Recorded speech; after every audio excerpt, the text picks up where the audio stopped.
Hi friends, welcome to Hanvika food. ఈరోజు వీడియోలో special recipe వచ్చి కొత్తిమీర రైస్. మసాలా ఫ్లేవర్తో అదిరిపోయే టేస్ట్తో చాలా బాగుంటుంది. ఇలా తక్కువ టైంలోనే లంచ్లోకైనా డిన్నర్లోకైనా ప్రిపేర్ చేసుకోవచ్చు. అంతేకాదు లంచ్ బాక్స్లోకి కూడా చాలా ఫాస్ట్గా ప్రిపేర్ చేసుకోవచ్చు. టేస్ట్ అయితే చాలా అంటే చాలా బాగుంటుంది. మరి లేట్ చేయకుండా హెల్తీగా టేస్టీగా కొత్తిమీర రైస్ చేసే ప్రాసెస్ని చూసేద్దామండి. ముందుగా ఒక బంచ్ కొత్తిమీరని తీసుకొని నేను చూపించే విధంగా కట్ చేసుకొని తీసుకుందామండి. తరువాత వేడన్నం ప్రిపేర్ చేస్తే అన్నాన్ని ముందుగానే ప్లేట్లోకి తీసుకొని ఆరబెట్టండి.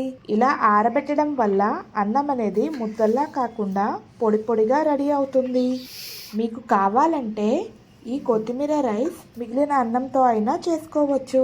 ప్యాన్లోకి ఆయిల్ తీసుకుందాం. ఆయిల్ వేడయ్యాక ఒక బిర్యానీ ఆకుని అలాగే ఒక స్పూన్ జీలకర్రని వేసి ఫ్రై చేయండి. కాస్త ఫ్రై అయ్యాక ఇందులోనే సన్నగా తరిగిన ఉల్లిపాయ ముక్కల్ని వేసి ఫ్రై చేసుకుందాం. ఉల్లిపాయలు అనేవి 50% ఫ్రై అయ్యే వరకు ఫ్రై చేయండి. మరో పక్కన కొత్తిమీర పేస్ట్ని ప్రిపేర్ చేయడానికి ముందుగా కట్ చేసిన కొత్తిమీరని తీసుకోండి. ఇందులోనే కొద్దిగా పుదీనా ఆకుల్ని తీసుకుందాం. కొత్తిమీర రైస్లో పుదీనా వేయడం వల్ల టేస్ట్ అనేది బాగుంటుంది. 4-5 వెల్లుల్లిపాయలు, చిన్న అల్లం ముక్క, 3 పచ్చిమిరపకాయ ముక్కల్ని తీసుకుందాం.